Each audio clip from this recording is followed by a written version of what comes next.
Welcome to episode 5 of the Hike or Die Outdoor Adventure podcast. I am joined by my hammock-loving friend Craig. Hey there. And we have a very, very special guest today, all the way from Norway. And I can't wait to get into this episode. So Craig, play that funky music.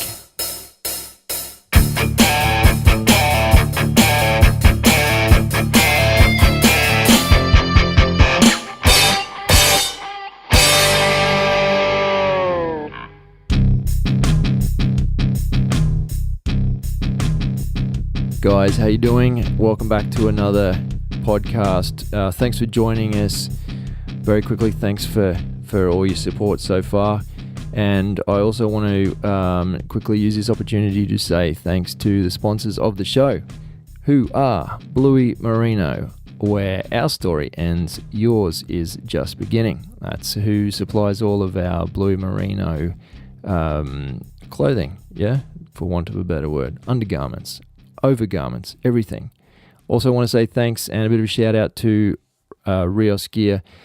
They provide us with floating, polarized, 100% UV protection sunglasses, and they do float. I've tested it a whole bunch of times, and I'm thankful to still have my sunnies. Topo Maps Plus. Go deeper into the backcountry.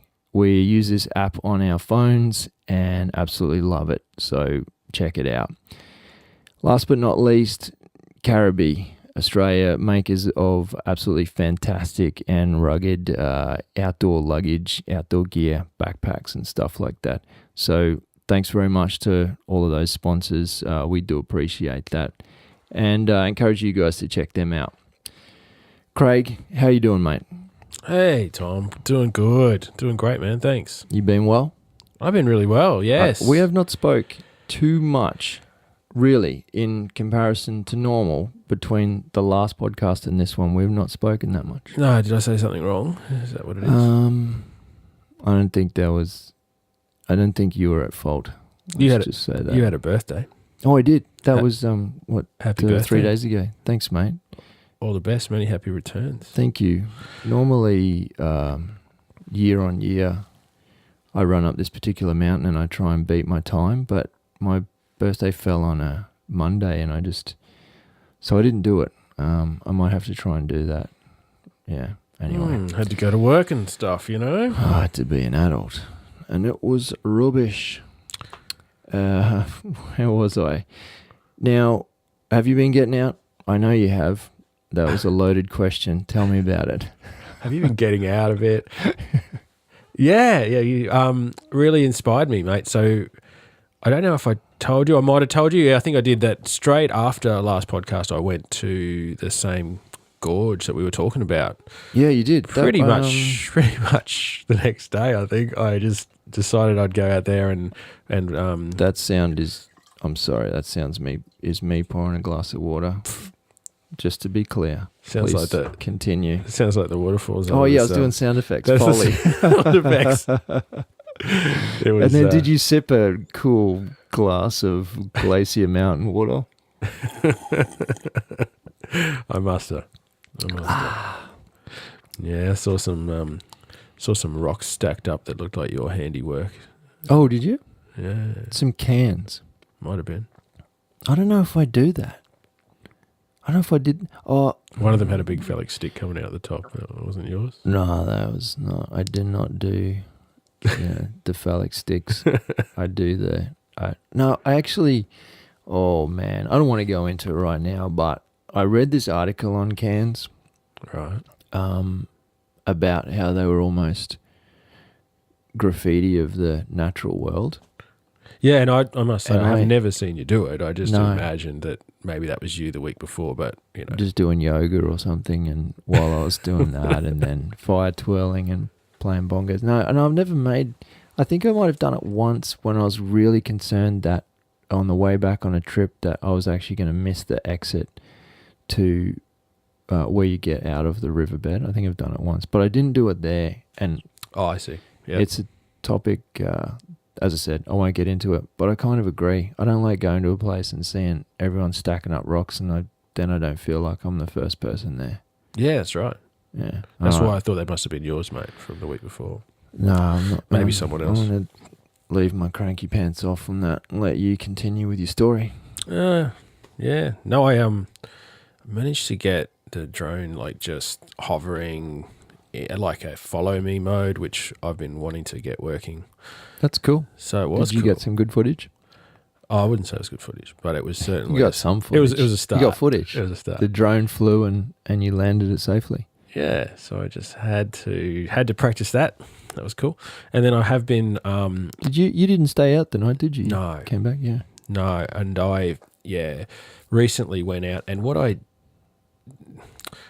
did have a trip planned, and some things transpired that meant I wasn't going to stay out this time. So what I chose to do last weekend was great. Actually, it was really fantastic to set up for some sunset shots and moonscape shots up at the glass house, and I just didn't walk too far from the vehicle and just had a really relaxing night or evening on my own. Just cooked some food and had some coffee and just watched the sun go down. And I just realised how easy that is to do and why I don't do it more often. Yeah. Just came home, got home about 11 or something or 10 and just felt really good. You know? Slept in a nice bed. Do you mean great. So you got home at the next morning? No, that night. Just came home after the sun had gone down. I had a very similar experience at very close to there, where I sat and I watched the sun go down, and then I found myself still sitting there for another hour and a half, just on the warm rocks. Yeah, and just thinking, well, I don't actually have anything. I don't have anywhere I need to be. I don't have anything I need to do. Yeah, I'm just going to sit and enjoy. That's pretty cool. I'd set up with the glasshouse mountain silhouette against a nice sunset, and just as it was dipping down, this little, I think it's the last quarter moon that we've been seeing the last few nights, just came out to shine right in my shot. And it was really, like, I only had my 50mm lens. I couldn't get a wide angle, and it was right in my shot, so I just snapped it, and I was really, really happy. Like, that was what I wanted to do there. So awesome. Have you graded those images? Yeah. Are you happy with them? Yeah, I've got a few. A couple that were lighter, and then one where it's almost pitch dark. It's beautiful. So. Oh, cool. Yeah. I'll have to check them out. Yeah. Or maybe we should chuck one or two up on our Instagram account. Mate, that would be nice. Go for it. Cool, man. I managed to get out myself 2 weekends ago. Yeah. I went down to a cabin, and a very good friend of mine's purchased 6,000 acres of the most remote, insane countryside. It is absolutely spectacular. I'm going to stop talking about it now because I just can't convey how amazing it is. Like a river that runs through the center of the whole place, and gorges is so deep that it takes an hour to hike down to the river and stuff like that. It's just, it's epic. So we drove down there and spent the first night in a cabin, just this old shack that's there. Yeah. And the next day we hiked out down the river the whole day and set up camp just in the riverbed. It's quite dry, and hiked back the next day. But it was just a very cool experience, and it was good to be out again. It was nice and cold, nice and crisp. It was good to get there. Very nice, man. Whereabouts is this? Like Queensland? No, it's on the border of Queensland and New South Wales. Yeah, so pretty fresh. I think we probably hit about. I think we might have hit 0 or at least 1 or 2 degrees. It's hard to tell. I mean, when you're looking at temperatures on apps, they're pretty much taken from the nearest township, which is not at the bottom of a gorge that hasn't seen any sun all day. You know what I mean? Yeah. So I always think you got to knock a few degrees off. Yeah, for sure. But no, it's just what I needed. I absolutely needed that. I feel very refreshed, and I've got another 2-week road trip coming up through central Queensland, through some real dry, arid country, which is going to be a huge contrast from what I've just done. Yeah, so we're really looking forward to that. Oh, nice. Going to be breaking the camera out a lot on that whenever I get an opportunity.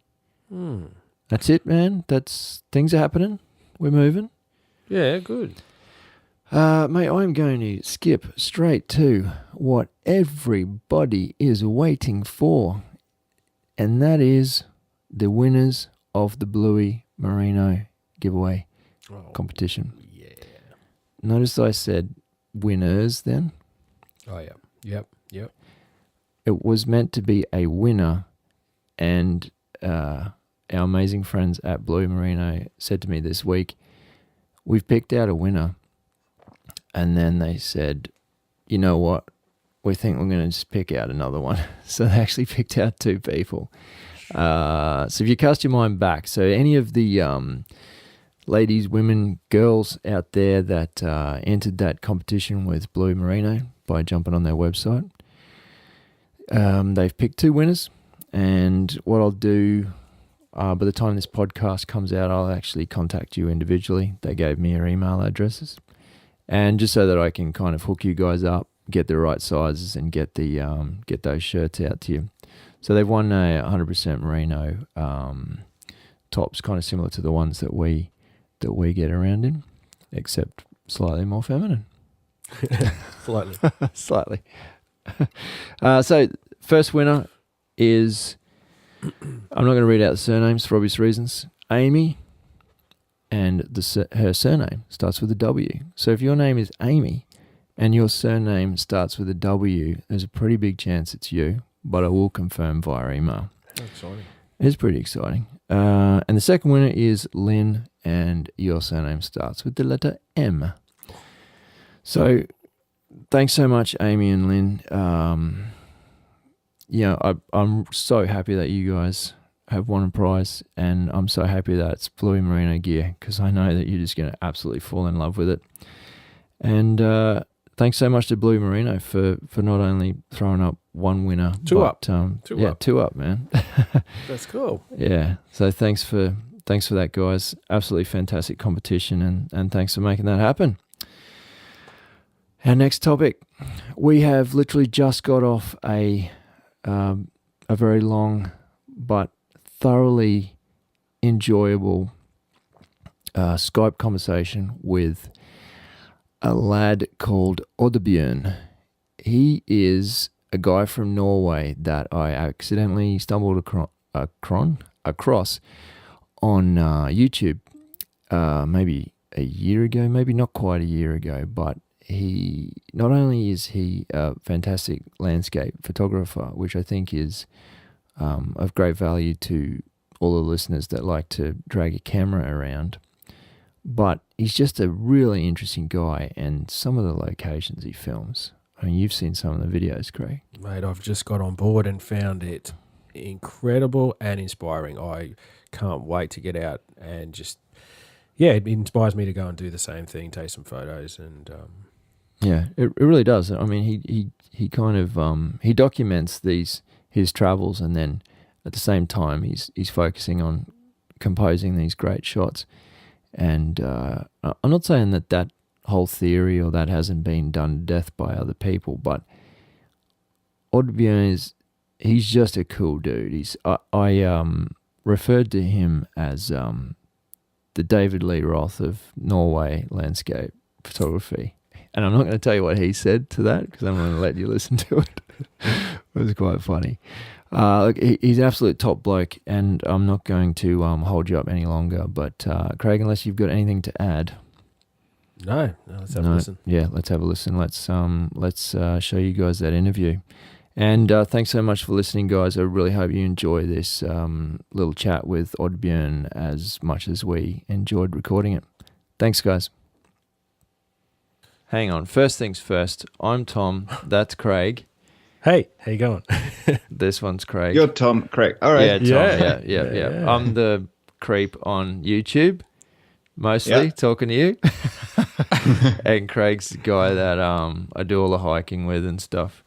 Yeah. Cool. Right. Now, tell us, how do we pronounce your name?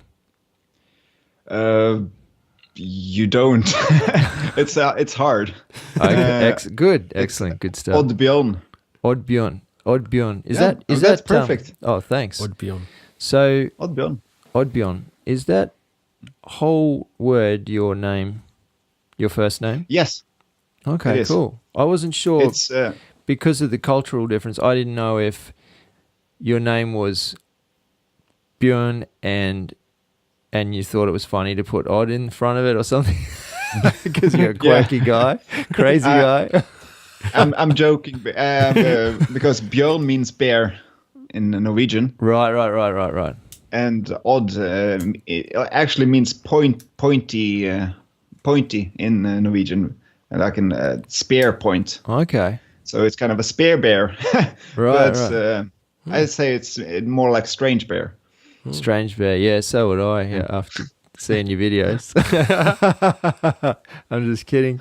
So is that your that's what name you were born with, or is that just a YouTube name? That's my birth name. Real name. Okay, Sweet. cool. Okay, awesome, man. Well, let me hear it again. Oddbjorn. Oh, that's with the accent as well. Oddbjorn. Oddbjorn, yeah. Is that okay? We'll try. Yeah, it's perfect. It's the weird sound. Which one? The Björn? Yeah, Björn. Bjorn. It's that letter we have up I'm looking at it right now, so I got O with a. This is fantastic, buddy. It's awesome to have you on the podcast. I know that recently we attempted to get you on, but I know I gave you late notice, and anyway, it didn't work out. But I'm just so excited to have you on today. Likewise. Glad to be on board. Fantastic. We have kind of alluded to you in the past in one of our podcasts that we were hopefully going to talk to you one day. What I was thinking last night was I thought that when I think of you as the David Lee Roth of Norway landscape photography. Yeah. Who's David Lee Roth? Okay. I thought that might happen. That didn't work. David Lee Roth was the lead singer of Van Halen for a while. Yeah. All right. Yeah. So he's Van Halen. Yeah. It's good, right? That's good. Yeah, I definitely have this 80s vibe going on. Yeah, with you the do. hair. You do. I remember. I'm thinking I'm more like Dylan. Oh, yeah, okay. I can see that now as soon as you mention it. For sure. The funny thing, when we were talking over Instagram chat last night, and you were telling me about your Skype profile, and you said, it's the one of me playing banjo, and I thought, of course it is. I can see in the background of your screen there, you got a banjo. Yeah. Yeah, and I saw a banjo in the background on one of your... Let me just Move that down. I'm in the Oh, way. you're in the way, dude. There it is. There it is. There it is. Some kind of synergy there. I'm just putting it out there that maybe before we might have a banjo off us. Banjo. Is that your banjo, Tom, or is no, it it's Craig's? Craig's. No. That's right. Yeah, I've always been more of a drummer than a guitarist. Very So cool. that's actually that. Now the reason we got you on, well, there's many reasons we got you on. Let's face it, but one of the reasons is obviously the landscape photography / adventure stuff, and I'll get way into that. But also, I've seen some of your band stuff, some of the music. Really? Yeah, I had a look at that way back. I can't remember how I found it, but it was really impressive. Very, I'll have to show it to you, Craig. I should have given you the heads up before this. It's really, interesting. Yeah. Cool. I would say it's very technical too. Yeah. So yeah, that was awesome, and it kind of just, it just adds to your '80s kind of thing. Not that it's '80s music, just adds to the creativity, I think. Yeah. They were really creative in the 80s. Yeah, they certainly were. Yeah, big fans. So, what do you call yourself? Are you? I get the impression that you're kind of full-time? Are you trying to do photography and film as your full-time job at the moment? I do. I do most of my money comes from photography. Yeah, and some of it comes from music. But I work as a photographer doing the usual studio things, weddings, corporates, and I also make commercials to local businesses in Norway. So I make most of my money through video making, actually. Oh, right. And some through photography. Okay. And landscape photography is my passion. That's what I do whenever I got the time. When I'm not doing music or working, I go out and try to hike and shoot landscapes. Yeah. So that's what I enjoy most of all. But let's face it, I'm not getting rich doing landscape photography or YouTube. Not yet. You're working on it. No, it was fit. I remember the first video I ever saw, and I had to think about this last night and doing a bit of my homework. I was thinking, how the hell did I find you on YouTube? And I remember now, it was the how do you pronounce it? The slider one. All right. Slider. Edelkrone slider one. Yeah. Yeah, my one and only review. Right. Yeah. Okay. There you go. So I was looking at buying one, and I was just going through YouTube looking one after the other. Slider review. I see this picture of this guy with this 80s hair and this headband and everything, and I mean, I got to admit, I was captivated straight away by the accent. I thought, I'll just keep watching. And there's this. Do you remember that video? Because there's one part where, and you, I don't think you've seen it. No. He has the slider one. For those listening, a slider is like a film device where you would attach your camera to it, and you can either have ones that you move with your hands, or in this case, it's a motorized one. You pre-program the movement, and you start recording, and then the camera moves, but it moves seamlessly and perfect. So I was in the market to buy one of these. Yeah, it's a big thing. They're really handy. It's real heavy, man. I've hiked with it twice, and it's ridiculous. That's the exact one you got, right? Yeah. Did you buy it? Yeah, I bought it. Oh, yeah. nice. So really? Thanks, man. I bought it after your review. I thought, will I grow hair like that if I buy this? So I love it. I absolutely love it. But it's big. Anyway, there's one particular scene. I remember, usually I'm on YouTube late at night, and you're holding it and you say, it's not big, it's a really good size. It'll even fit in your camera bag. But then you held up this cooking pot and put it in cooking pot. That's your camera bag. I didn't have a camera bag. But it was flawless. There was it wasn't even, you just kept on moving, and I thought, oh, what just happened? And I rewinded and watched it again. I remember that. Oh, I started laughing so hard, and I just thought, all right, I'm watching the whole thing now. And then I started going down the rabbit hole, just clicking on all your videos and laughing my head off. And I remember, if you go back to that slider one, and my original comment is in there, and it's something like, I repeated your comment, and then I said, you're crazy and you're mental, but you got a subscriber. That was it. I'm really glad that review contributed to this. Yeah, exactly. It's come full circle. Me too. Like as soon as I started watching more and more, I think I now correct me if I'm wrong. I think I came in your filmmaking, in your adventure filmmaking. I can't at the very beginning. Yes, it feels like it. It feels like it was. Yeah, right it was definitely. Yeah, it was because very. That review was one of my first films, actually. Right. That I made for YouTube, and strangely enough, it's one of the most viewed. People love reviews.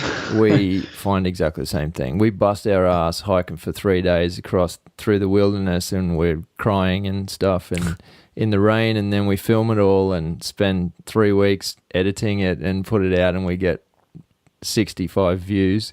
Yeah. And we put a review on of something and it gets like 28,000 views. I mean, that's just life, right? My first video of, I think it was you, Tom. You hiked with your dad. I think that was my first video from you. Oh, was that the canoe trip? Yeah. Yes. Yeah, right. I think Yeah. It was a 2-part Yeah, that's episode, I right. think. Yeah, that was Yeah, that was cool. that was good fun. Somebody was just asking me about that today, actually. Yeah, no, Tom gave me the heads up just this week, so I've been frantically catching up on your videos, mate, and I have been very impressed. I see your love for photography, and I'm really intrigued. I love photography too, and I can just see though that your love for adventures there, mate, and I think that's very nice. So yeah, all those adventures. Thank you very much. Yeah, the adventure videos are cool, mate. Yeah, I've been kind of I've been kind of hesitant of going on longer trips, tenting and stuff like that, because I didn't have a lot of experience with it, at least doing it alone, if you know what I mean. And it came to a point where I just thought, yeah, just got to do it. And after I did it, it was no problem at all. It was just fun. Hey, I know a couple of guys who do a little bit of hiking if you ever need any advice. Ah.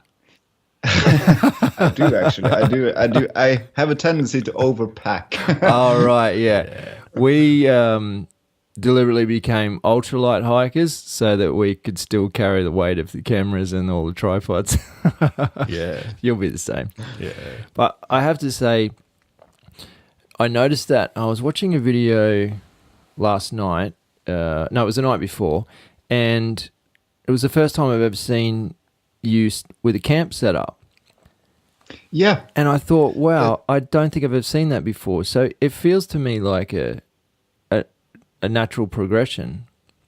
It is, because that's what I aim to do for a long time, because my main inspiration is a Norwegian adventurer and explorer called Lars Monsen. Okay. And he started vlogging before that was a word. He had his own TV show in Norway. Oh, where right. he crossed Canada with just him and a dog and a camera, and there were bears, and he was just a real adventurer. And I always wanted to kind of not go all the way like he does, because I'm not there yet. Yeah. But I wanted to kind of go on longer trips using tent, gathering my own food, and do that combined with photography. Right. If that makes any sense. More, like you do, I think. Yeah. Yeah. And I've started doing small trips now, and I'm going to gradually progress doing longer trips. And my main goal before the summer ends is to do, I think I plan to do 5 days. Right. In a row. Oh, wow. That's a good length. That's a big one. Yeah.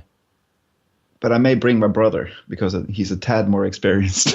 Okay. when it comes to catch fish, because that's a skill I need to learn. Yeah. You were talking about that in the video. You were saying I didn't bring a fishing pole. Yeah. See, Every time I've been I just jumped into some of your recent stuff where you're obviously out there camping and cooking eggs out on the trail and stuff, and I thought, wow, he's made it look pretty natural, man. It looks like you enjoy that. So yeah, I do enjoy it. It's movie magic. Yeah.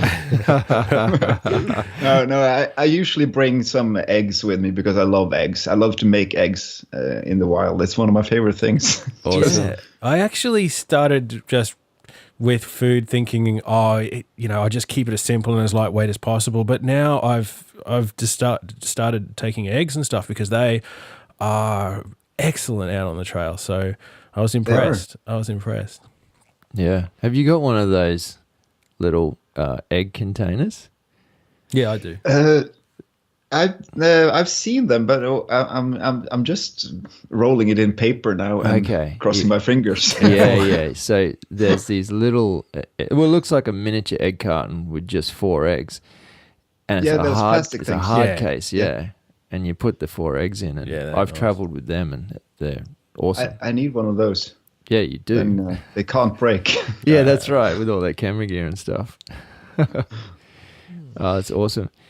Now we have to talk about one of the most important topics. We have to talk about the hair. I can't let it go. You just told me at the start of this podcast that you got a haircut, and I'm not. did. I'm not seeing it. What does that mean? Was it just the I'm going ends? to take off my headphones. Okay, So okay. I can't hear you, but I'm going to show the hair. Oh, Yeah. Oh, that's fun. he's doing a pose for us. I see what's happening. Yeah, right. cool. Okay. The headphones made it look like you still had the full fro, but now it's kind of It's the thing was I was having a trip with my dad a couple of weeks ago. I think 2 I weeks saw ago. that. and Awesome. Oh, you mean the one that you filmed? Yeah, I haven't edited that one yet. It's a waterfall in Norway. We went to see it. Okay. Sorry, I'm thinking of the glacier, but we'll get to that. We'll get to that. We went to the base of the waterfall, and we got really, really wet. And I filmed me and my dad like kind of doing a selfie. And when I got back and I reviewed the footage, I looked like a troll. It was so large. Yeah. And I thought something needs to happen. So, and my wife agreed, and we went to a hairdresser, and I got a haircut. But I think she took a bit more than she needs to, but it will grow back. It can grow back. It's all good. Yeah. The wife's happy. You're happy. It'll grow back. I'm happy. Yeah, happy-ish. Okay. Sort of. Oh, that's awesome. That was one of the first things I remember saying, what? This guy's got the best hair ever. Thank you. Oh, no. It's all credit where credit is due. I wanted to... Well, in which order shall I do this? I wanted to say that last night I was watching... Let me try a little bit of my language again. I was checking out the video you did of the Solseiler. How's that for? Oh yeah, Is that good? that's not bad. Oh, That's thanks, not mate. bad. Yeah. Now, for all of you people who don't speak the language that we share, that means sun pillar. Am I correct? That's correct. Or solar pillar. Solar pillar. Yeah, I was going to say that too. Yeah. Yeah. But it's a sun pillar. It's I think they use both terms. Yeah.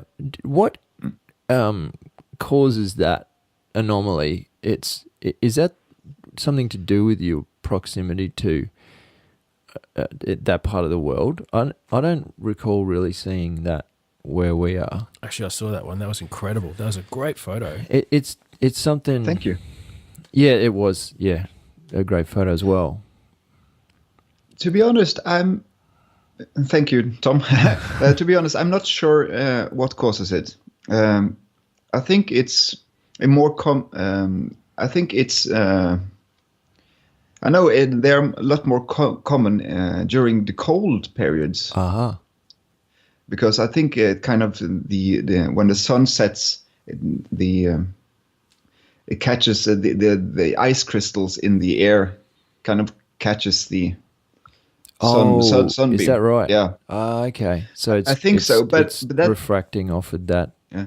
Yeah. But that doesn't make much sense because it was in the middle of the summer when I photographed that image. Right. So I might be wrong, but the funny thing, in this video I released later today, actually, I feature another solar pillar, which happened 2 days after that last trip. Right. And that I took a time lapse from my porch, and that was huge. It was almost 3 times as large Is that as that right? one.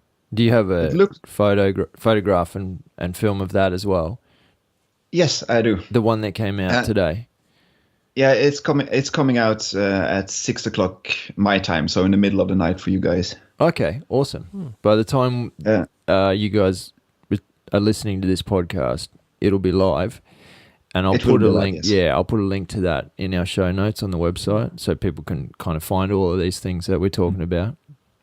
I feature it right at the beginning. It looked like an afterburner from kind of a. Yeah.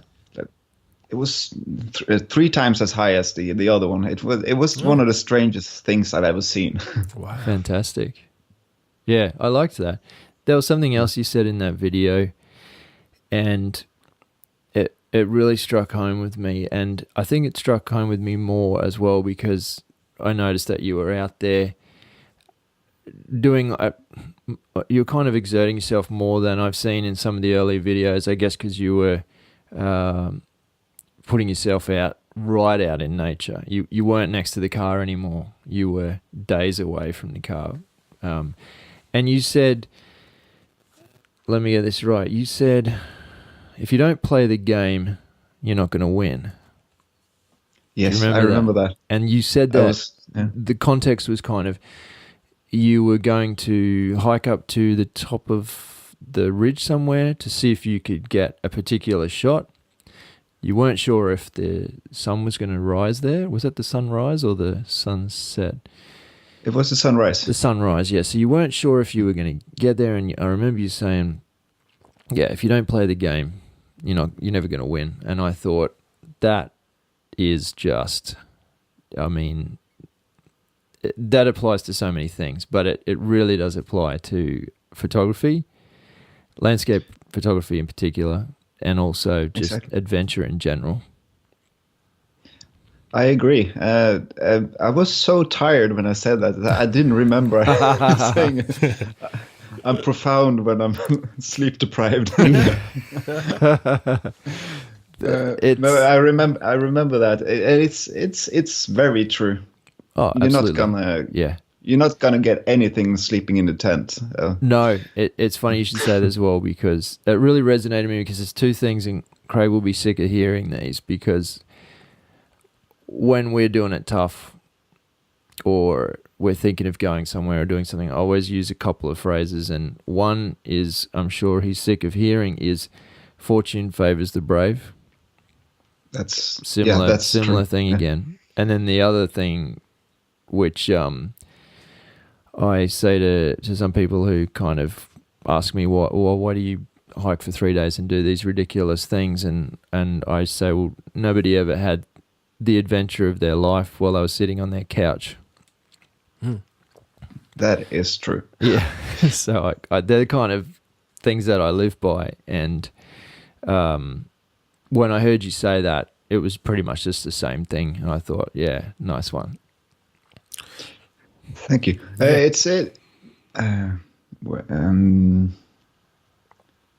Sorry, I heaps of effort goes into your days when you're out there on the trail, man. Like you're vlogging at the same time and getting. Yeah, we know how hard that is, and I guarantee you, people don't know how hard it is. It's hard, because if they did, they'd watch it with a lot more passion, which is the way I watch it. Is, wow, this guy's setting up a shot that he's been setting up for an hour while there's rain coming, and he's got to get back to his tent and do this, and he's trying to vlog. It's an epic amount of stuff that you're doing out there by yourself. It's awesome. Thank you. I always joke that I have to climb the same mountain twice because I need to film myself going up. We've done so many of those things, to get those. Yeah, it's exactly right. We've got plenty of footage of us walking back to the camera and just grabbing it in a bad mood. Yeah, and that's one of the things that I always think about when I'm out, because it's not always that kind of alluring thing to do, that you're really tired, your backpack is heavy, you need to climb up and you need to film it, but you really don't want to because you don't want to put down the backpack, put up the camera, put on the backpack, get up, get back down, get the camera, pack down the camera again. But because you're tired, but at the same time, when you're tired, that's when things get interesting, because that's what's worth documenting a lot of the time when things aren't super good and you're filled with energy. It's when you're tired and when the weather is at its worst. Yeah. Sometimes I have the tendency kind of not to film when the conditions are at its worst because it's not easy. But I have seen you say very similar things, and I've seen you go out in other videos on rainy days, and you go out there and you work hard. Sometimes you come back with a okay shot. Sometimes you come back with an awesome shot. But again, man, if you stay home on the couch, you're going to get 0 shots. Yeah, like you said, either way, you're coming home with something. Yeah. Either it's an experience, a good experience. Even if it's a bad experience, it's still a good memory. It's an experience. Yeah. you feel things. You feel cold. You smell things. You see things. It's, I mean, that's essentially our the way we came about documenting our adventures was quite the opposite. I'd say exactly the opposite of you, in that we had the adventures first, and then later on we thought, hey, I might just start filming this. Well, that'd be cool to have some footage of this just in case I want to watch it later. And the very first video that I did, it was just a half-day hike by myself. I filmed it and I had no idea. I didn't know why I was filming it. It was just an exercise in, I just want to document this. And then when I did my first canoe trip, so I went to exactly the same place as the one you're talking about, where I went with my father. I did a few years before that. I did that by myself. And there's a video of that as well. And I filmed that. And again, I wasn't setting out to make those videos. I just wanted to capture everything. And later on, when I looked at the footage, I thought, there's something here that I want to share. And I'm glad I did. They're my first videos, and they're not my best videos, but they're still telling a story there. I will watch that video after cool. this podcast. Yeah, sure, yeah. Do you have any questions, Craig? Oh, mate, I want to know heaps about Norway. Yeah. I'm sure that's on the list. So no, it's not, but go for it. Oh, so beautiful. How's it like living in Norway, man? Like, it is fantastic. It's not as cold as you'd think. A lot of people think it's really, really cold. It's part of New Zealand, right? No, I do know where it is. Do they have the dangerous animals, or do they have? They probably don't have any snakes or spiders. Do you have snakes? We have one snake, but it's like not actually just one snake in the whole one physical snake. We share him around. One snake, and it's huge. Right, it's the mythology. It's called it's more a viper, I think. Right, that's not cool. It's poisonous, but it's not dangerous. It's called hoggorm in Norwegian. It's kind of a hog means kind of strike. It's just strike worm. It's the strike worm.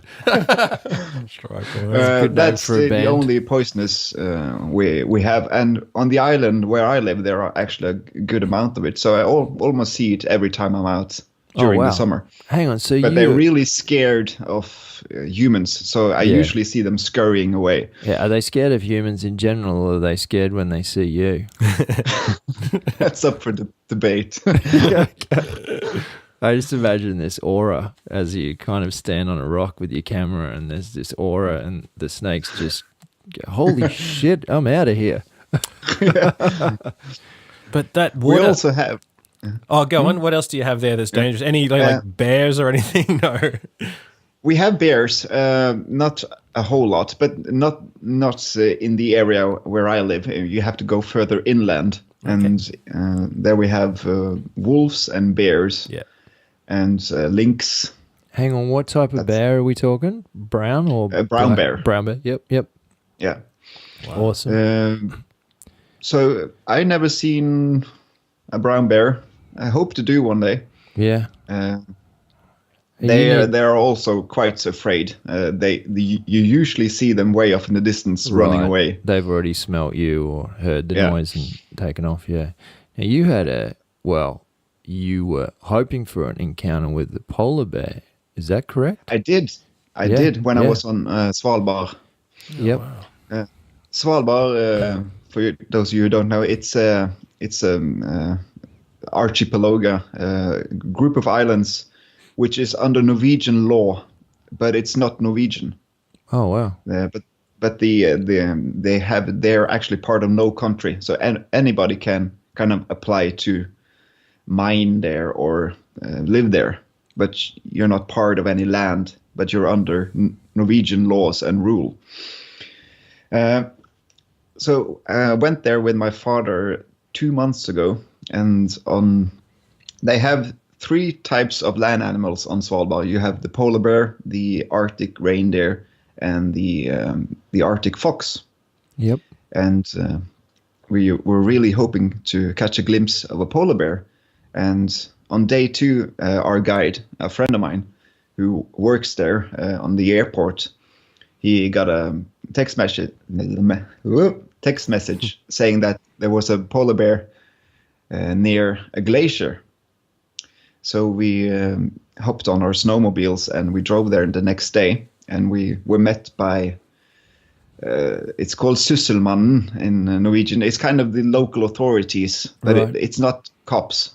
Yeah, but they act like almost like a sheriff. I was going to say sheriff or a ranger or something like that. Yeah. Ranger. That's more like it. And they said that there were 3 polar bears in the area, and one of them had been chasing a snowmobile. So they were, and that's not normal. So they thought that particular bear was getting a bit too a bit too chummy, a bit too comfortable with humans, and right, yep. Because usually they don't want nothing to do with it. So they were really worried about that area. So they considered closing it down, and the next day they actually did close it down. But we never saw the bears, but they saw it the next day and the day after, and our guide saw it the next day after me and my father went home. So they were in the area, but we never saw them. And that's a bit disappointing. I know you were, I could tell by the film that you made that you were really looking forward to that. I was, and when I got back, I was zooming in on every video clip just to see if I could see if it was in the background. I had missed it. Yeah. Well, that was a good trip. That was a lot of fun, that trip. That was a extraordinary video. It was it had a lot of. That has to be one of the ones where I really saw this almost like a structured kind of a cinematic approach. It was like I felt a change in that. It almost seemed like you went to get a story and you went to construct a beautiful story and a journey, and that really came through in that film. And there was highs and lows, and it felt like drama. You said before that you can't have experience without lows and all that sort of stuff. And I think that not seeing the bear was maybe not what you wanted, but it was an experience, right? Yeah, and I was really, really close. It's funny because before I went to Svalbard, I made a decision that, all right, this time, of course, I'm going to focus on the images, but my first and foremost wish is to construct a story. Yep. And I signed up to what's called Epidemic Sound right when I got back home, because I knew I wanted music that's a bit more cinematic, as you said. Yeah. So I made a choice, and I made a subscription, and I found kind of cinematic, adventurous, almost like movie music. Yeah. And I used that in... it fitted perfectly. I mean, that's what it needed. You can't have that landscape and not that music. The music was as grand as the landscape. It was really cool. Yeah, but I love David Attenborough. And I think I've seen everything. And just finished Blue Planet 2, and the music they use, especially in Planet Earth and Blue Planet, are really orchestral. I think it's Hans Zimmer who has the music. Right. Maybe I may be wrong, but it's so big, and I kind of wanted the same thing. Yeah. So, and I think it worked as well. It definitely worked. And like I said, I saw a different approach in the storytelling, and which I was really happy to see, because I know your passion might be the photography side of things, but when I'm watching, I kind of fall in love with this character, like this quirky guy who's, yes, of course I'm interested in the photography, but you know, there's the things that happen on those journeys that make me laugh, and that's what kind of keeps me, you know, addicted to the films, if you know what I mean. Thank you. Before I went to Svalbard, I was kind of nervous because it was my first trip, which was kind of dedicated to this, if you know what I mean. First trip abroad. And my father was with us and our guide, so I had to do this in front of people as well. I'm not that comfortable filming and talking in front of other people, so I was kind of nervous how this will work. Yeah. But luckily you nailed it. You could tell you were comfortable after a while. You just nailed it. It was really cool.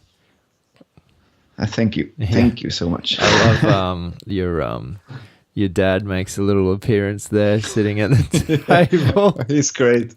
Man, a few words. It was pretty funny though. He's a character. And he's a very good photographer as well. Is that right? Oh, tell him I said hi. I will. No, he seems like a good bloke. He seems like a good laugh too. I can see where you get it from. He's a spontaneous man. Right. So I've been watching the latest waterfall shots and the videos about some of your trips to the waterfalls, and I can't believe how clear and blue and sort of iridescent the water is. Like, we have waterfalls that have like probably a darker bottom it's just incredible, and it must be freezing, right? Freezing? The water really cold. It's meltwater from the glaciers and snow. Yeah, usually that could probably be cold. I reckon that would be cold. It's freezing. Can you drink it? Like, do you drink it? And do you have to sterilize it? No, just straight. We're really lucky in that regards. It tastes so good. Yeah. The mountain water, the melt water. It's. But I guess you can't go swimming that often. I have bathed on tours, but it's really cold. It's freezing. It's maybe 5-6 degrees at the higher up you come. It's almost 0 degrees. It looks like Celsius. Oh yeah. But at this time of year, especially May, that's when the snow starts to melt and the glaciers. So I see. It's a lot more water. I see. Right. Yeah, that was a lot of water. Yeah. I was watching those too. That was massive. Yeah. Did you say 250 meters or something of waterfalls? Is that right?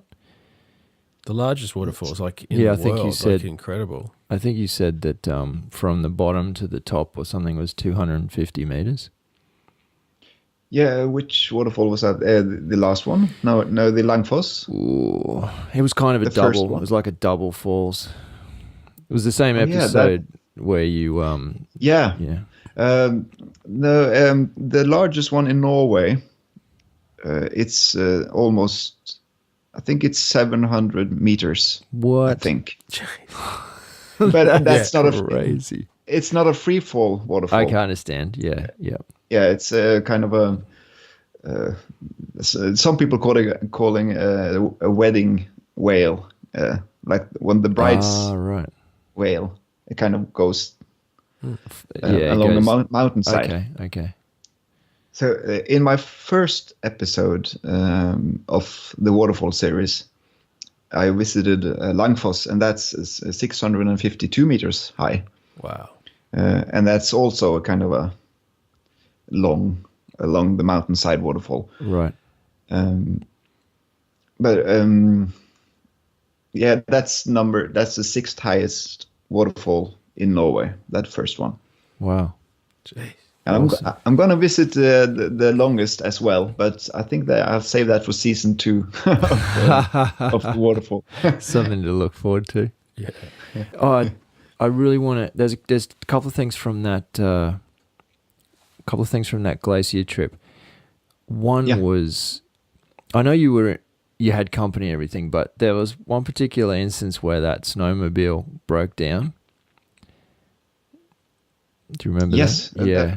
That was in the beginning before we headed out. Oh, was that? Yeah. Okay. Yeah. So I remember that, and then when you went out so far from civilization, or so far from the township, I was thinking, if that was me and the snowmobile had already broken down, I would kind of be, I'd be a little bit concerned about being that far in those kind of conditions. Was any of that entering your mind, or were you quite comfortable in that environment? Yeah, if that was me alone, that would worry me, and Yeah. I don't think I would head out before I was certain that this was fixed. Yeah. But there are no cell phone coverage out there Yeah. in the I wild. figured that. Yeah. But we have what do you call it? A satellite phone. Yep. But not a phone, but kind of a GPS tracker. Oh, And okay. it has an emergency button. Yeah, and they Yeah. can locate you. Yep. Yeah, we've got one of those. Yes. Yeah. And at the same time, there are because the wilderness is kind of like the main road on Svalbard during the snow period, because everybody has a snowmobile and they drive. You often see other people on is that right? snowmobiles. Okay. Yeah. So of course, some areas are more populated than others in terms of traffic. But usually, if you stick to the main routes, so to speak, you're bound to see another snowmobile at least every 20 minutes. Oh wow. Okay. So if it should break down and you're staying on the normal routes, you're bound to find someone sooner or later. Right. Yeah. Unless it's night. But you're not allowed to go out in the wild if you're not carrying a firearm. Right. Because of the polar bear. Yeah. Yep. I think you mentioned that. Yeah. Yeah. So that's quite interesting. Yeah. I remember you mentioning that the other guy that you were with had the rifle or something, didn't he? Yeah, he had On a the shotgun. Shotgun. That's right. On the snowmobile. Yeah. And last week, actually, because the main city is called Longyearbyen, and there was a polar bear last week that swam across the fjord and towards Longyearbyen. Oh wow. So the rangers had to go down to the shore and chase it Scare away. it off. Put a few He wanted a warning quick- shots. He wanted a night out on the town. Yeah, right. Get some snacks. Yeah. Oh wow, that's what happens when we try and put ourselves in amongst nature. I think it's not really Yeah. the bear's fault, you know. No. Yeah. There's this absolutely spectacular photo of inside that glacier that you took.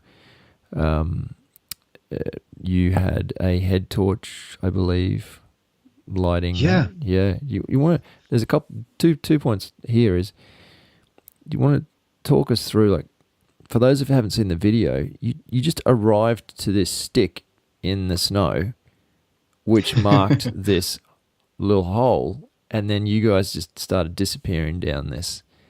Yes. That was, I mean, I'd imagine there's a level of danger there. I suppose so, but I think it looks more dangerous than it actually is. Oh, well filmed. Good job. Yeah. But it was perfect conditions, I thought, for that story, because the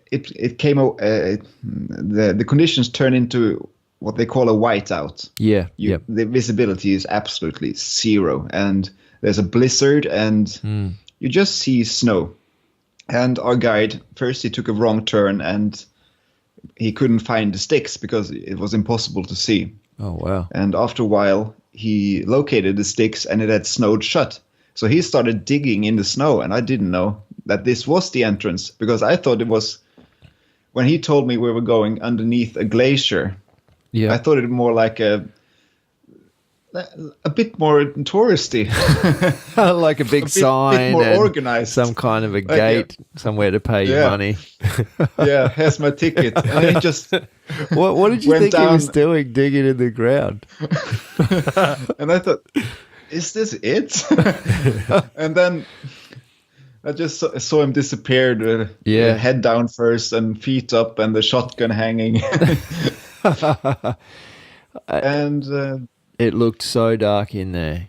It looked like it was that light did not exist, right? It did not exist at all. And outside the wind was howling, and we went down, and when we got down there, it was dead quiet. Yeah. And completely dark. And I thought, how am I going to find the composition? Because you can't see anything. Yeah. So I had to, I think I spent 45 minutes on the first image. Wow. And my guide went nuts. Yeah, you mentioned that a few times in the film. Let's take a picture. Give it to me. Click, click, click. He was really patient. I told him I need to figure this out. Yeah. Because first I needed to find the composition, and that was you can't see anything through the viewfinder. Absolutely. So you have to take the image and see, okay, I need to adjust a bit. Yep. And I take another one and adjust accordingly and find the focus. Yeah. And after I was happy with the composition, I started using my torch to kind of draw the light on the parts I wanted highlighted. Yep. So I think I did an 8-second exposure and just hit the button, and I painted the lines with the torch, and it worked really well. It did. That's a spectacular image.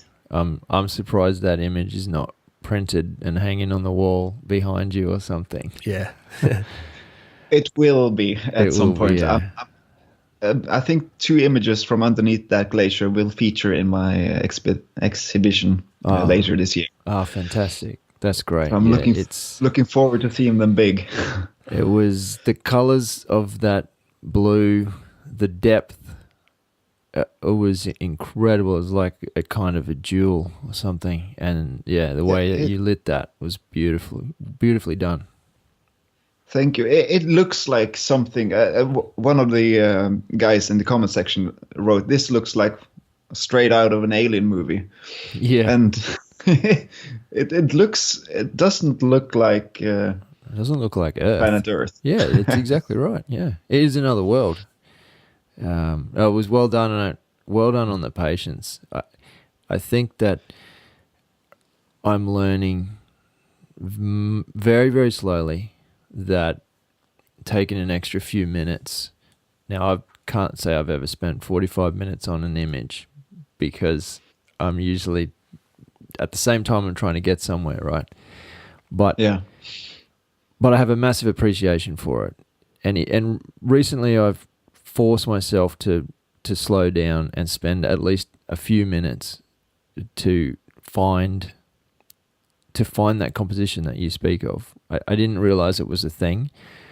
I would look at a scene and say, I'm looking through my eyes and that's a beautiful scene. So I just hold the camera up and I take a picture of the beautiful scene. It's not until you compare your images to other landscape photographers and think there's something fundamentally missing in the story I'm trying to tell, And I think that comes from composition. Would you agree?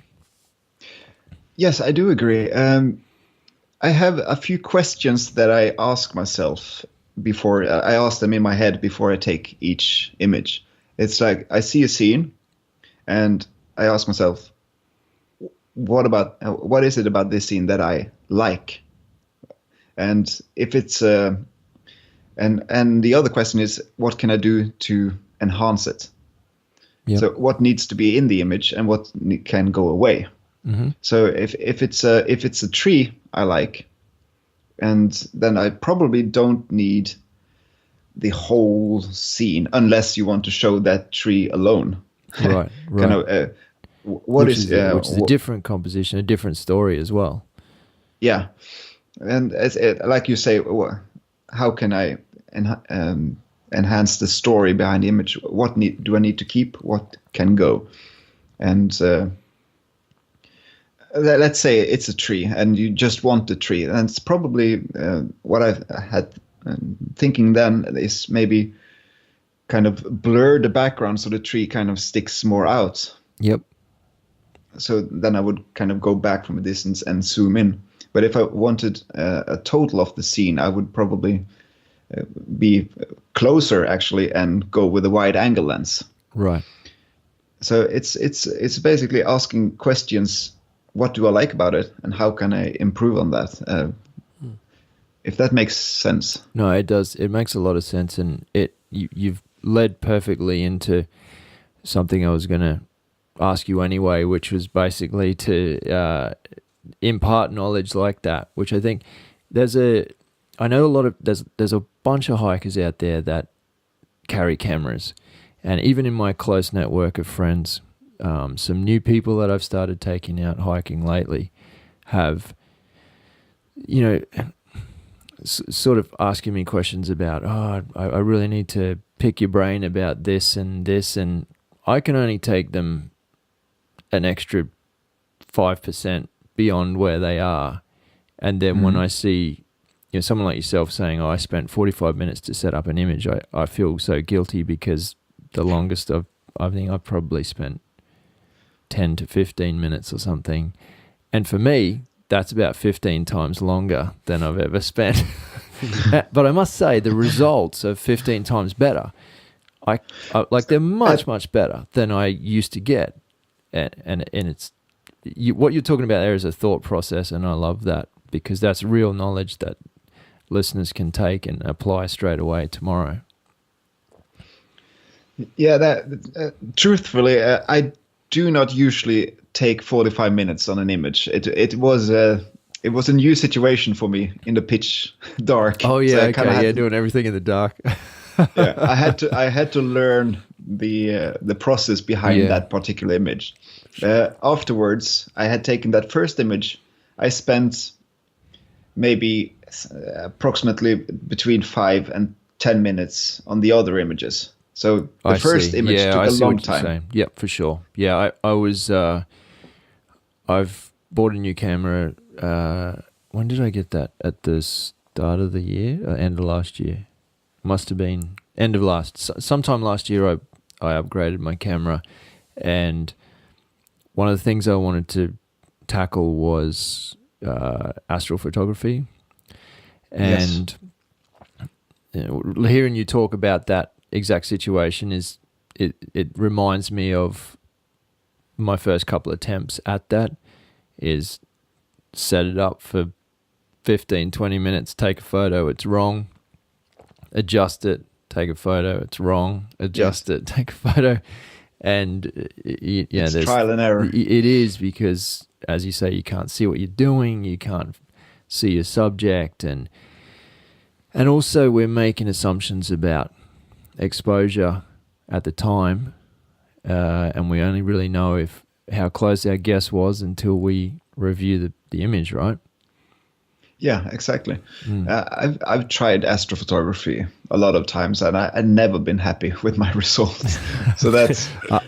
I think I'm happy because I just keep the bar really low. Like anything I do, wow, that's really good for me. It's hard. I think tutorials on astrophotography is something I've seen a lot of, but I never kind of grasp it because every photographer has a different approach to astrophotography. Yeah, they do. So when I get out in the night and I try, and I have this sheet where I've written down every tip. Yeah, I tried doing that as well. I tried in my phone. I had all these. Make sure you put it on f-stop, blah blah blah, and I did everything, and that's not that good. So I spent another maybe an hour to get what were maybe 3 average shots. But I didn't give up, and I keep trying. And 2 weekends ago, I did some more, and I was much happier with the stuff I'm getting. So yeah, you just got to keep doing it, right? It's hard, but that new camera of yours must be a fair bit better, right? Heaps better. Yeah, so I've gone to the Sony A7S. Oh, that's a really good low light camera. Yeah, exactly. Yeah, which is because I was getting fed up with some of our footage we film a lot in rainforest, so very thick vegetation, and it gets quite dark even through the middle of the day. And I get home, and when I see the footage on the full screen, sometimes it's grainy, and I just get so angry because you can't see it through the viewfinder, and you can't see it on the back. And it was the first time I ever felt like my camera was holding me back, and so I invested in the Sony, and immediately the results are there immediately, and I'm really happy. Yeah, I've seen some footage from that camera. It's miles ahead. Yeah, in the low light department. I need that advantage. Cheating. To get the best gear possible. It's always much darker in forest than you actually think it is. Yeah, once your eyes adjust, doesn't mean that your camera's adjusted. Exactly. Yeah, it's true. It's true. Especially if you add some cloud cover and stuff like that. Yeah, I'll get some of those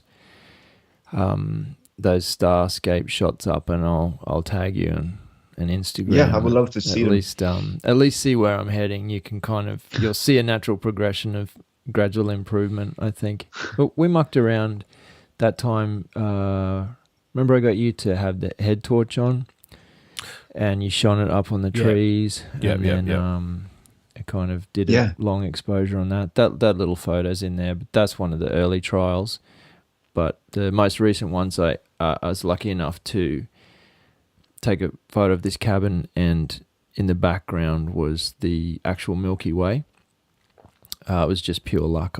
I just happened to be there at the right time. I did not know what to look at, but I looked out one direction and thought, oh yeah, that's pretty. And then I turned around and looked up behind me and just went, oh my God, that's the Milky Way. It's right there.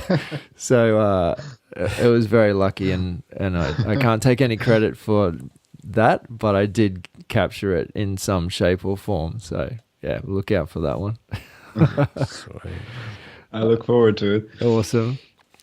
Hey, on that same topic, is there kind of cast your mind back to when you were, as we've just talked about, we're going through these constant struggles to improve our, even where you're at now, it sounds like you're always trying to improve, and I know I am, albeit much further behind you. I'm still making those incremental improvements.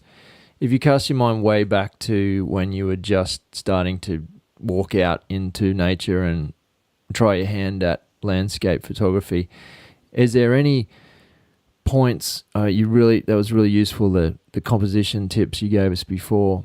Are there any other points like that you think, I wish someone said do ABC on every shot? Is there any nuggets of wisdom that you're hiding from us that some listeners might like? Secretly, I want them to. That's a good question. That is a good question.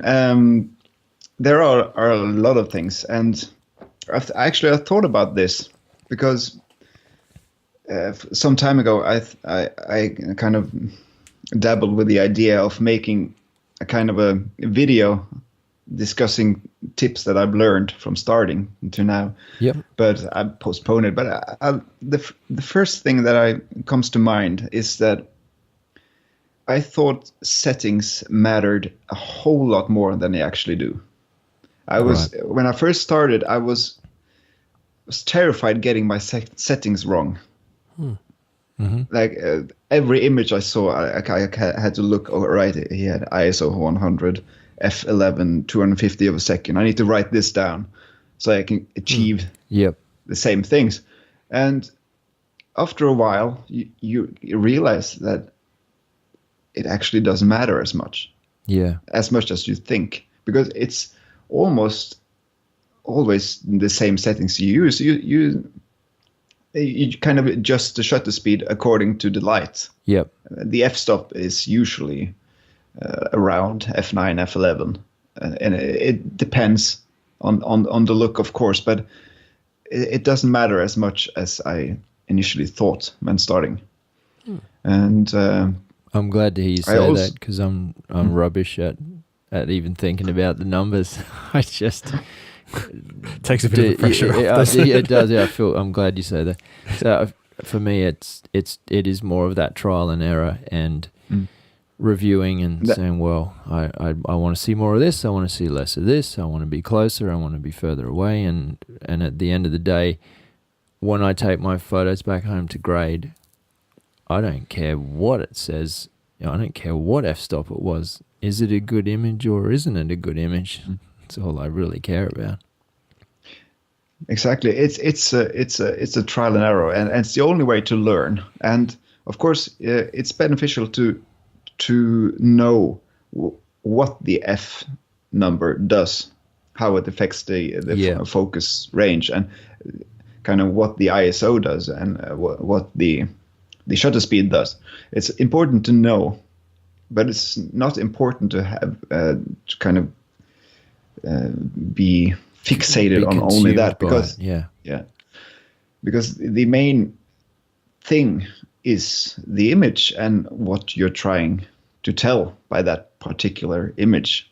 Yeah. And the images that I have taken that I really like are usually the ones that doesn't necessarily feature the best light or perfect setting. It's just kind of being at the right time at that right place, and it's like something that happens right then and there, and you manage to capture it. It's almost like going on a hunt, and except you don't carry a rifle. Unless you're on Svalbard, you carry a you carry a fotoapparat. Yeah, I know what you mean by that. Essentially, you're trying to put almost test yourself against nature and see if you can miraculously be in the right location at the right time of day to capture the correct light, and then maybe accidentally have those settings in the right place as well to grab that image. I think there's a very small window, and I don't think many people appreciate how small a window there is with early mornings and late afternoons. And in the beginning, I stressed during the sunrise, especially because it's you have maybe 50 minutes and 15 of good light. And in the beginning, I really stressed each sunrise. Like, I need to capture this, I need to set up. And as time goes, you learn to relax more and just go for one image instead of 50 variations of the same image. Yeah. And that's good advice too. Yeah, maybe it is. You must be tired. No. You're getting very profound. Again. Well, so a couple of things I've picked up that I'd love your comments on. probably about tripod is a necessity. You can't leave home without one for landscape photography. So I realised that pretty early on. I think that's a no-brainer. Do you agree? Yes, I do agree. Because using a tripod, that first thing, it guarantees a stable image, no matter the shutter speed. So if you really want kind of to have the scene shot without bumping up the ISO, and it's a low light situation, you need a tripod. Yep. Like the glacier image we talked about, it couldn't have been done without a tripod. It was absolutely 100%. no way. Yeah. Yep. So tripod is the most essential equipment you can bring. Yep. It also helps with the composition, I think. Right.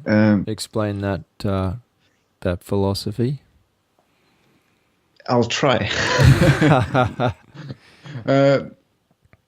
I find that putting the camera on a tripod kind of it allows you to step back and see on the viewfinder, for example, and it allows you to kind of not be in that sense all the time. Okay. It allows you to kind of put it there and think about it from a distance, and then go and tweak it and adjust it. Right. And for me, I find that it really helps kind of excluding that edit, because it's perfectly still. You can zoom in and you can step back and think, all right, I prefer this. Maybe if I tune a bit that way, it kind of it helps you to relax, I think. Okay. Oh, it sounds to me like you almost can slow down. Yes. Yeah. And that's the same thing with the use of if you use ND grad filters and stuff like that. Yep. It helps to make it more of a process.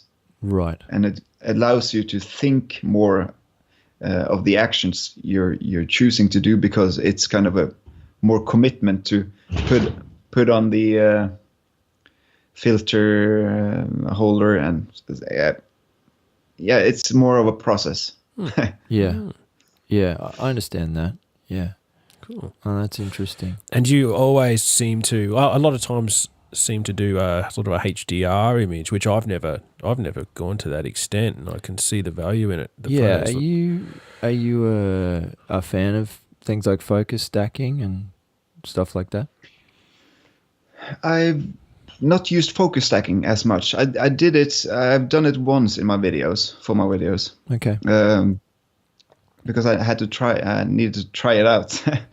Yeah. But I've used HDR on a number of occasions. Yeah. Because, something's dark and something's light. Is that, yes, like a sky and a foreground object. You can't use the same settings. Exactly. Especially if you take an image against the sun. Yep. If you only take one image and you have to adjust everything for the sun, then everything else is going to be total dark. Yep. But if you're doing an HDR, it stands for high dynamic range. It allows you to keep the highlights not to burn out, and at the same time bumping up the shadow so you can see details as well. Yep. So you take two images or three, or sometimes more. Yeah. Yeah, pretty close, like on top of each other, and then you lay them in Lightroom as like a layer. Is that right, on top of each other, or is it called something else? It's called it's a merge option in Lightroom. I usually stick to 3 photographs. Are you working in Lightroom? Just out of curiosity. I do. Yeah. Okay. I start in Lightroom, and sometimes I do final adjustments in Photoshop, but I'm not very good in Photoshop. Okay. But I know the basics. Yeah, enough to get by with your work. Yeah, sure. And if I don't know anything, I just YouTube it. Sure. Yeah, I know what you mean. No, I've just literally got Lightroom on Sunday. I literally got it. Yeah. So I've been using Aperture. So it's I mean, look, I thought that, again, it was very similar to the camera situation. I thought that I'd never outgrow the camera, and I got to a point where it wasn't doing what I needed it to do. And then I felt the same with Aperture. It's an excellent program. I'd recommend, for the price, I would highly recommend that for anybody listening who's thinking, I don't think I want to sign up to Creative Cloud. I don't know if photography is for me. All of these sorts of things. It's a very small investment, much easier to use than Photoshop. But I just felt like it was time to, again, take that little leap and move up to what is probably, arguably, a very high industry standard product, right? It's like I love Lightroom. I never used, what do you call it, Aperture? Aperture, yeah. Yep. Yeah, and I haven't tried that, but I'm sure it's most of the programs nowadays are fine. But I'm used to Lightroom, and I tend to stick to the things I know sometimes. That's fair enough. Yeah. I'm looking forward to getting I haven't even been on it a full week yet, so I'm just getting used to it. But I think another big tip that somebody gave me, I work with a lot of photographers and videographers, and I'm always trying to extract information from them. And this sounds silly, and you'll be horrified at this, but the switch from JPEGs to RAW was something that I didn't understand the complexity of or the power of. And once I did it, and then went into an editing program and started to pull around the levels, that's when I realized the absolute beauty of the depth of information that you're capturing in RAW versus JPEG. I remember that same feeling the first time I started working on a RAW file. Yeah. And then just for curiosity, I went back to JPEG and tried, and I just like, no, this ain't gonna work. Yeah. You don't forget your first RAW file. No, no, she was a beauty. I can't remember her name. Was good. Yeah, no, that's fantastic. I have to ask now what's... Oh, no, I have one more question before I get to that. Is there a short list of gear? I mean, Craig just touched on it then. The tripod's obviously one of your favorite pieces of gear. Is there another 2 or 3 items that you'd never leave the house without if you were going on one of your little expeditions? So I guess I'm talking about camera gear in particular. Yeah. If it depends if you're interested in making a movie or just photographs. Yep. Of course. Probably, hey, you're the expert in photographs, so I'm happy to hear that. Let's do just photographs. Let's do photographs, yeah. Yeah. All right, you have a tripod. That's one thing I don't leave without. And I always bring 2 lenses at a minimum. Mm-hmm. And especially when I'm going on hikes, because you can't bring every lens you have. That would be... that will work against you in the end.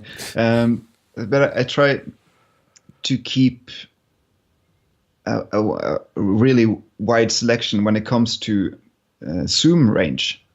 Yeah. Because I find if you're going in the mountains, especially, and you use a telephoto lens, that's really, really handy, because you can kind of choose your composition. Instead of just shooting a wide composition, you can go zoom in, and kind of hone in on these small scenes in the bigger picture. Yeah. So I never leave home without a telephoto lens, and mine is 100 to 300 millimeter micro four third lens. So 2 lenses, one for the kind of the wide scene and one for going in. Yep. And pick out the smaller scenes. Also, I try not to leave without my filter gear. Right. What sort of filter gear are you taking out? You mentioned before an ND filter. Yes, I don't have a wide selection yet because they're quite expensive. Yeah. And as musicians, we make not so much money. But I have ND grad filter and also have a normal ND filter for intense bright days. Yeah. And I have a stop filter, a super stopper, which is a 15 stop filter. It's almost pitch dark. Yeah. And it makes an ordinary, I think 500 of a second ordinary. I think that equals 30 seconds with that filter on. Yeah. Yeah. So it's way more than you'll ever need. Yeah. So in retrospect, if I could choose again, I would choose a 10 stop filter or a 5 stop filter. I wouldn't have gone to 15 stop. Right. But I've used it a lot. But if I could go back to the store and swap it, I would swap for a 10 stop, I think. Okay. But I enjoy using filters because it takes more time to set up. It's more like a craft. Yeah. And it gives you time to reflect on the image, because if it takes 2 seconds to take an image, then there's obviously not a lot of amount of thought that goes into it. But and passion and creativity, perhaps. But if you have to devote 10 minutes to it, then it needs to be worth devoting 10 minutes to, kind of. No, there's a lot that you can reflect on that and say that is the same with many things in life in general. There's more and more options for us to take shortcuts, and then there's you choose when you want to. No, you're not going to get a reward from a short amount of input, right? Unless you're extremely lucky. This sounds completely off topic, but I've got a fireplace in my house, and I chop wood on the weekends, and people at work laugh at me and make jokes and everything and think it's funny. And but for me, it's a therapeutic process where I'm slowing down and taking the time to do this so that I can then do that, instead of just paying someone around the corner to come and dump some wood at my doorstep. Or switch it on the aircon. Yeah, or turn on the air conditioning. Yeah, exactly. So, and the enjoyment that I get when I finish all that work and I stack it up and then I take it inside and light the fire, it's a process. It's what you were saying before. There's a process to when you're using the filters, and for me that start to finish process, that particular thing is, I find the actual process is enjoyable. It's not just about fire; it's about getting that done. Yeah, I agree. I saw you use that big stop, or what you call the filter, that just lets you get the water blurring even when there's a lot of light around, so you can hold the shutter open that bit longer without it just blowing out. Like, we have to take those shots just on dusk to kind of get that water cascading, blurry shots that you're getting. But yeah, that thing's cool. Yeah. Yeah, that's true. Yeah, it allows for a longer shutter speed during intense daylight. Sunlight. Yeah, absolutely. I think that is a whole nother level of comprehension for. I mean, only now I can understand the theory, but whilst I do have a filter, I've never used it, because I think it's another step for me to get to. I think it's beyond where I'm comfortable at the moment. I remember it's important to be. Yeah. No, sorry. No, I was just going to say it's important to not do everything at once because photography and all the equipment can be a lot overwhelming at first, because there are so many options you can do. It's like you said, you have to learn a little at a time. Yeah, that's great advice right there too. That's really good advice. I think that people should listen to that. Don't do everything at once. No. Excellent. Yeah. Yeah, I remember when you were talking about lenses earlier, And I do the same thing now as I'll take 2 lenses on an outdoor adventure. I remember when I only had the one lens, and it was a zoom lens, 18 to 270 Tamron. Mm-hmm. And I didn't understand, why would I need another lens? I can get close or I can zoom into something far away. And it wasn't until I was preparing for a massive 7-day hike in another state, like it's an actual island. Have you ever heard of Tasmania? I do. I have. Yes, it's a physical island that's down lower than Australia.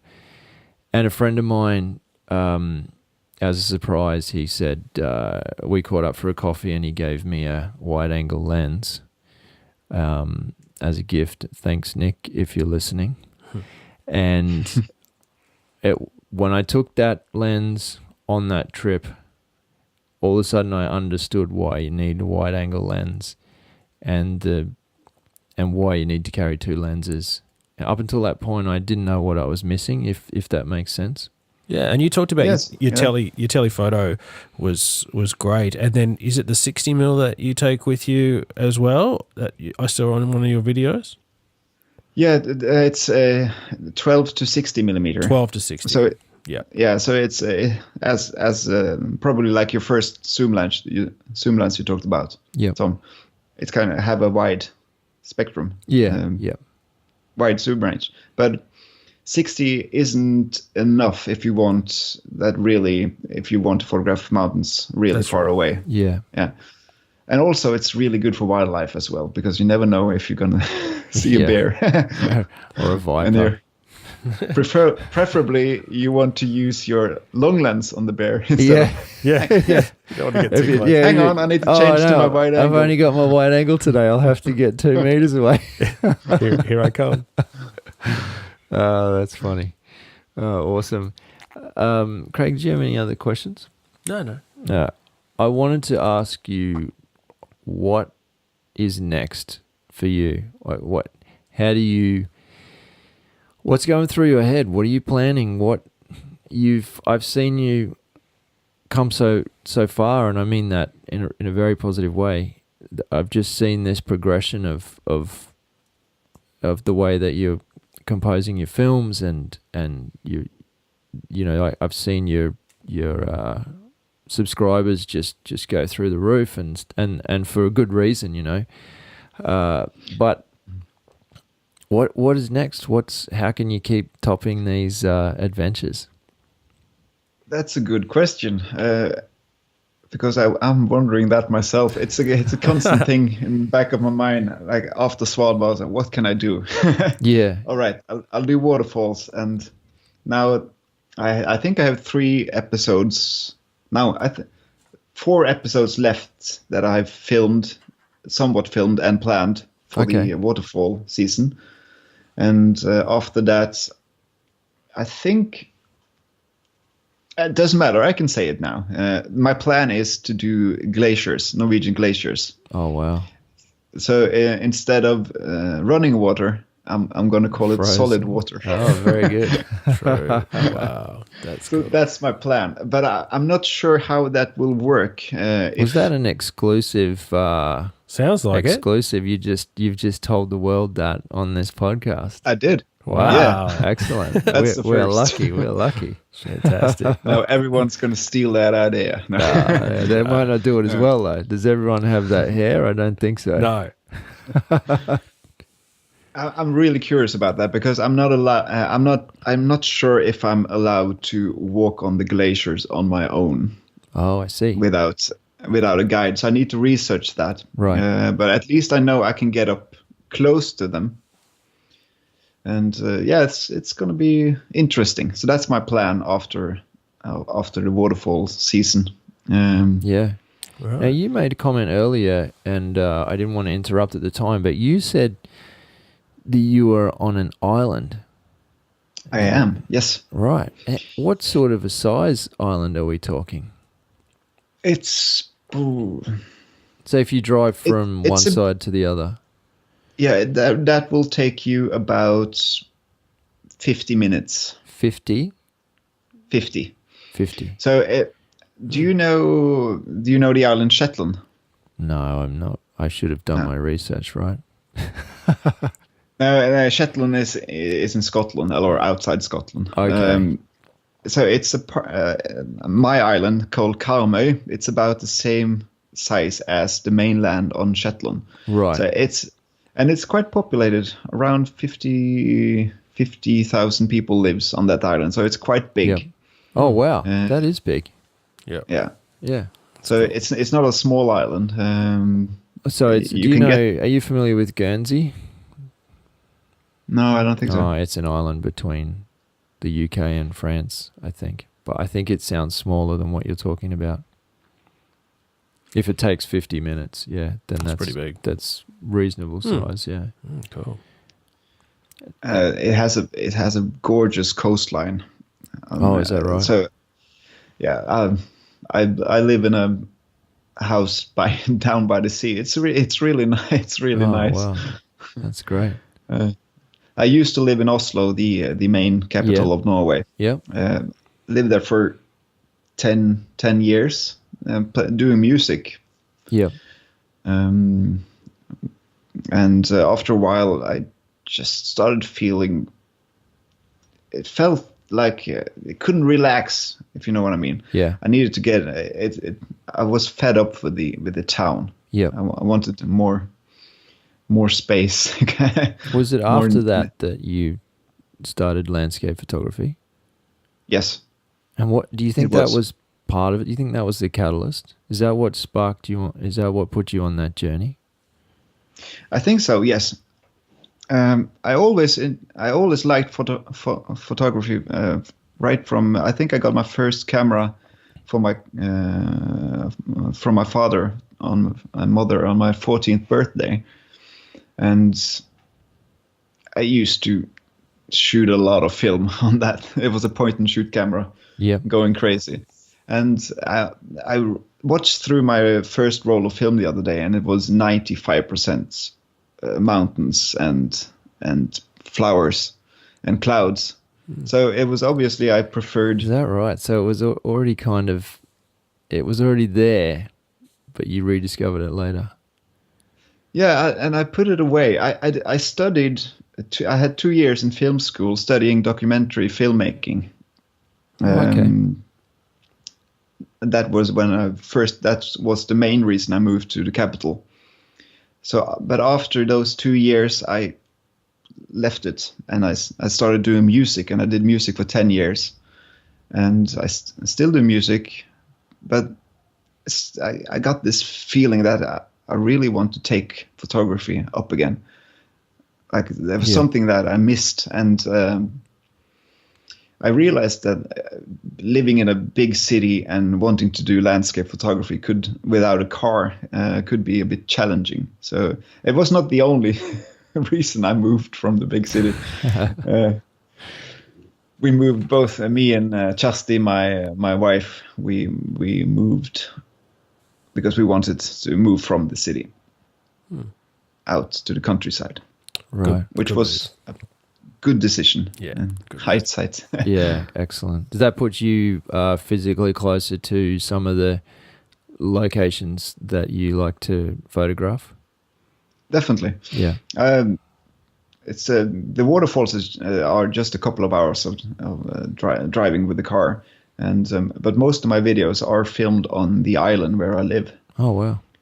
So there's a good amount of various nature. Yep. Oh, fantastic! And when's the tour of Australia? When's that happening? Pretty soon, I hope. Oh, okay. I'm really, another exclusive piece of news. Another exclusive. One thing that really fascinated me about Australia, I think I mentioned it to you in chat the other day. Like, I can't get over the fact how casually you're discussing all those snakes. You did mention that, actually. and spiders, because our spiders are like, okay, the really huge one are like this. Yeah, about the size of what, a coin or something. Yeah. Yeah, we've. It's We do get some spiders. But I figure if you're growing up with it, like you guys are, then it's it's getting part of your everyday life, probably, and you're kind of used to it. It's most definitely when you're exposed to it, you're definitely going to have a tolerance. It doesn't take away the fact that there's particular snakes that if we see them, we automatically know to, like, that thing can kill you in 15 minutes. Let's get right away from it. Like, I've still got, I wouldn't say I just walk up to any old snake and, I mean, I do grab a lot of snakes, right? Like, I do pat a lot of snakes. But I know what I'm touching. I don't just grab every single snake. It's only the pythons that they can still bite, and they could, they could get infected or something, but they don't have venom, and they could probably strangle you too. Some of them. Yeah. There's one particular video, and it's got a really cool title. Are you ready for this? It's called "Snakes on a Hike." Yeah, is that one of your videos? Yeah, it is. Yeah. It never. I need to see that. It never took off like a movie of a similar name. Didn't quite get the box office exposure I was hoping for, but it's a 2-part series, and I'm in the first part. So it's one day split into 2 videos, and I saw 3 enormous pythons on the same day within 2 kilometers of each other. Really? But yeah, it just must have been the season for them to just be out and about. And the first snake that I see is still to this day the biggest physical snake I have ever seen in or out of captivity ever. So not including television or YouTube, but in real life, I've been to zoos, places that have snakes. It is the biggest snake I've ever seen. It was an absolute freak. Do you remember that? Yeah, that thing was huge, man. It was, think about the size of your thigh. Okay, so the top part of your leg, that's the thickest part of its body. And its head was the size of a man's fist, like that. The head. And it was, so it got quite narrow, like probably much like your wrist. But then it just bulged out to the size of your leg. And it was an absolute freak. And I was filming it, and the whole time I was filming it, I was whispering, and I don't know why I was whispering. I was just kind of in awe going, oh, look at the size of this thing. Oh, my God, it's looking at me. And then later on I thought, what was I whispering? I don't understand. I was just literally in so much awe of this beast, and it knew I was there the entire time, and didn't care. Yeah, you got to see it. I mean, it was way back when I first started. It's not the greatest footage, not great cutting, all of that. But you take all of that away and you look at the size of the snake and watch it move. And I zoom in and get the color and everything. It is an absolute most beautiful thing I've ever seen. Yeah, you got to check that out. I will. Snakes on a Hike. Yeah. Part 1 and 2. Or come and see it in person. Yeah, you can come over here and we can show you some stuff like that. Well, that would be great. I've only held one snake in my life, and that was in captivity. Yep. It was just muscle. It was a very weird experience. It's so all muscle, strong, right? Yeah, that's right. Yeah. We remember Craig. We were hiking at Lamington National Park, and it was this tiny snake. And at the moment, I'm holding my hands up like a foot long, 30 centimeters long, and it was just very slowly going over a rock.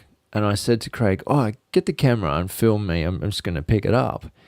And when I grabbed its tail, it just gripped the rock and it just took off so quick and it just slipped straight out of my hand. And I just got the biggest shock because So strong.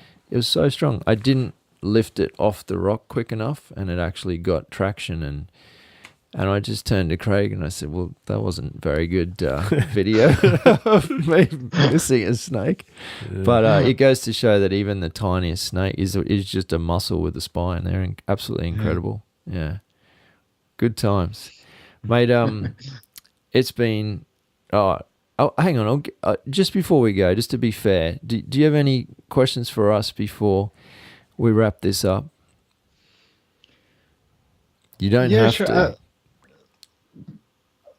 What was your first proper hike that you really remember? Like this is the big leagues, if you know what I mean. That's. I think there's two. The first big adventure. Well, it has to be the first one, doesn't it? That we did. Yeah, that was. Oh man, I don't want to repeat the whole story because I think we've talked about that on the first podcast. Yeah, the very first podcast, we go into full detail of that hike. Oh. Okay, so I won't bore everybody, but I will say, and it's a very long story, but I will point out some key points. And those key points would be that we did not know what we were doing. And so we carried too much gear. Yeah. Much like yourself. We were sleeping on the ground with little tarps over the top of us. Yeah. We got woken up on the final day by a bushfire coming towards our campsite. Yeah. And I just felt sick in the stomach and we ran up this, out of this valley with all our gear, dragging it along and carrying it, and I almost threw up when I got to the top because of the exertion, but we got out safely. Yeah. It was a series of mistakes and uncomfortable situations, but at the end of the day, we kept coming back, right? So we did it again. Yeah, that's where it all started. It was a real adventure. We kind of came away thinking, what did just happen for 3 days? Like we had completely stepped out of our normal comfort zones, and we didn't get so scared off as we probably should have, because here we are still doing it. We're not the smartest guys in the world. Well, maybe you are. We're still standing, right? Yeah. So, that was it. Definitely go back and listen to the first podcast. I'm pretty sure we go through that in detail, but even I don't think I've listened to that first one. I heard the two latest that I know of, because I was painting my house and I went through both. Oh, okay. Your podcasts. Well, awesome. It was perfect. Oh, very good. Very good.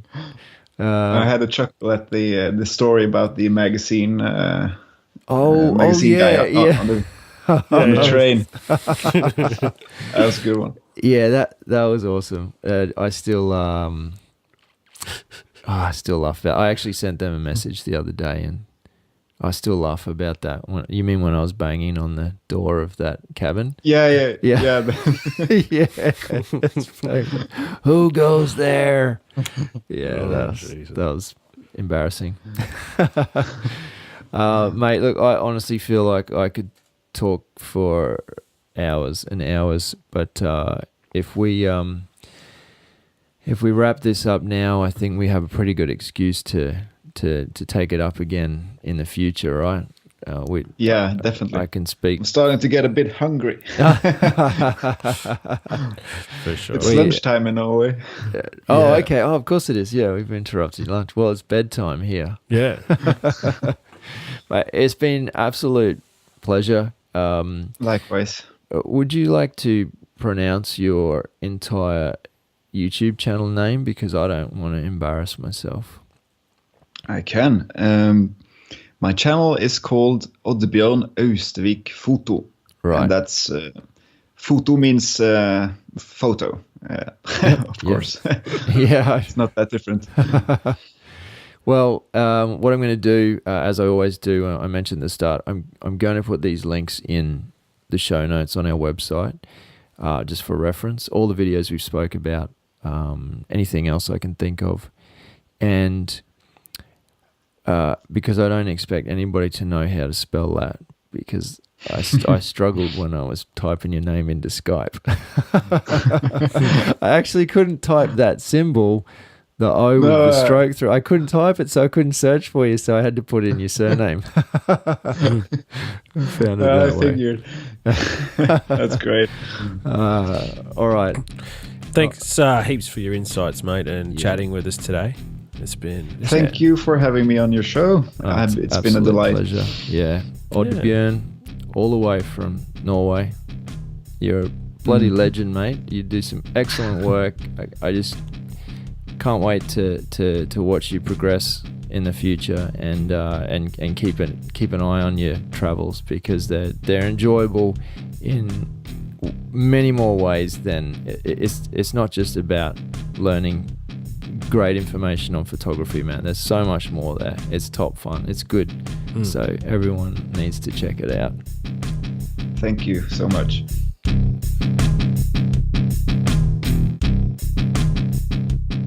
If you're listening to this podcast on iTunes, we'd really appreciate your ratings and comments if you can spare the time. If you'd like to know more about HikeordieTV and keep track of our adventures around Australia, make sure you drop by Hikeordie.com. That's where you'll find all the information you'll need to follow us on YouTube, Facebook, Twitter, Instagram or Pinterest. As always, we appreciate your support. Thanks for listening.